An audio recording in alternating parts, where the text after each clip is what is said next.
সুস্থ থাকুন প্রতিদিন। বর্ষাকালীন সময়ের খাবার-দাবার। বর্ষাকালীন সময়ে আপনি কোন খাবারগুলো খাবেন এবং কোন খাবারগুলো খাবেন না সে সম্পর্কে আজকের ভিডিও। বর্ষাকালীন সময়ে যেমন লাউ, পটল, বেগুন, ঢেঁড়স, গাজর, টমেটো ইত্যাদি। এছাড়াও ফলের মধ্যে রয়েছে আপেল, নাশপাতি, বেরি ইত্যাদি। এসব খাবারগুলো আপনি বেশি বেশি করে খাবেন।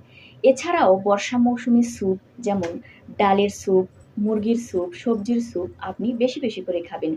কেননা স্যুপ খেলে আপনার শরীর সতেজ থাকবে এবং শরীর সুস্থ থাকবে।